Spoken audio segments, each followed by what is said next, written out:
go ahead, sell me this pen. Today I'm going to teach you how to sell anything to anyone, anytime. Now, when it comes to selling, when it comes to closing, there's so many techniques and so many ways. Today, I'm going to share with you 3 powerful secrets that you can use to sell anything to anyone. The very first secret is this. How do you turn something that's a commodity?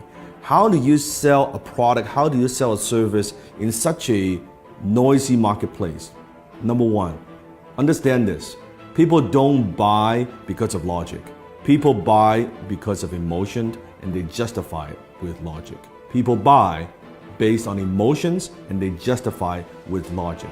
I want you to think of something that you want to buy in your life. It could be a car, it could be a house, it could be anything. Just want you to picture that. Once you have that in your mind, I want you to ask yourself this question. Why do you want to buy it? Why do you want to buy that particular item? Why do you want to own that item? Why is that?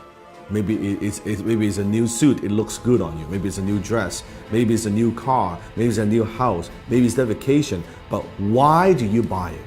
I want you to dig a little bit deeper. If you peer through the layers, I think you'll realize you're buying emotions. Maybe you buy the item because of greed. You want to make money or you want to save money. Or maybe it's because of generosity, that by buying this item is going to help other people. Have you noticed sometimes even there are companies out there, if you buy this particular product, they're going to donate a certain amount to charities? Maybe you buy because of generosity. Maybe because of shame, that if I don't buy this, I'll look foolish. If I don't own this, I'll look foolish. Or maybe it's fear, that if I don't buy this, I'm going to be missing out. I don't want to miss out. Maybe it's an escape, that you go on the vacation, your 9-to-5 job is driving you fucking crazy, and you say, oh man, I need some time off. Maybe doing it, buying it because of escape. Whatever those reasons are, those are very often emotional reasons. So you buy because of emotion, and you justify with logic. So think about when you're selling something to somebody. Are you just talking about features and benefits? What this thing would do for you? Or are you pushing those emotional hot buttons?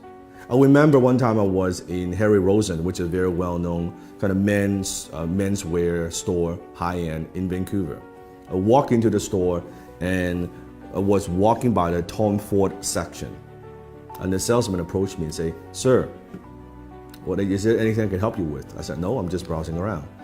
And he said, do me a favor. Put this suit on.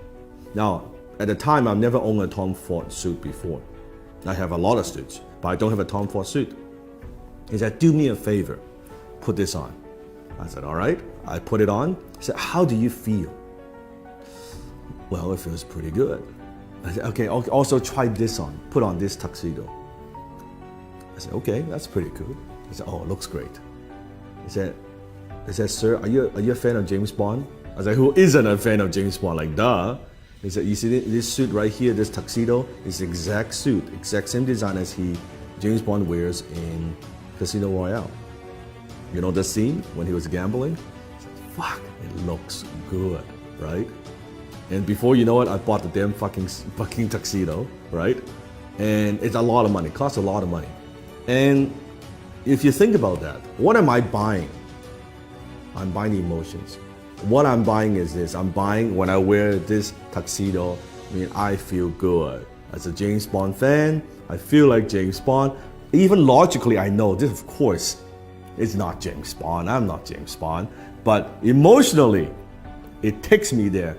This is cool that I own, I wear the same tuxedo, the same fit, right? The same everything. And then he upsold me on the damn, like the shirt and the cufflink, the whole 9 yards, right? That's what I'm talking about.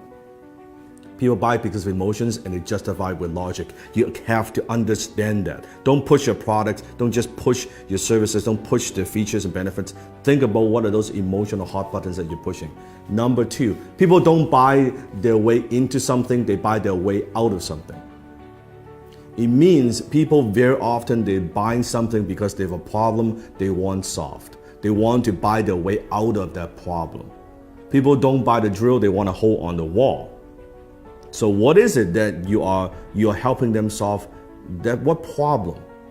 What is it? What is that thing? You have to understand. So I always say the amount of money that you make is in direct proportion to how deep you understand your marketplace's pain.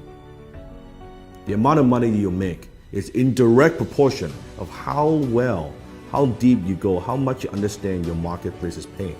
So you have to understand what it is, what are the pains that people have, and how can you help them relieve some of that pain. So think about that. Number 3, people don't buy products and services, they buy stories. Because when there are so many choices out there in the marketplace, on the internet, any product that you want, there are hundreds and hundreds of choices. How do you stand out? How do you add emotions to a commodity, a pen? What's the difference between a $2 pen like this or an $800 Mont Blanc John F. Kennedy limited edition exclusive pen? $800 pen. It's the same pen. It's the same functions. Story. When you add story to an item, suddenly when you add the John F. Kennedy, the president's story attached to a brand, to a logo, it is 10 times more valuable. It is 100 times more valuable. It is 300 times more valuable, that particular pen. All because the story, it writes the same. A $2 pen you can write too. That's the difference. So think about what's the story? How can you inject stories into everything that you do? Maybe it's an origin story. How did you get started? Why do you do what you do? What are also stories of your customers?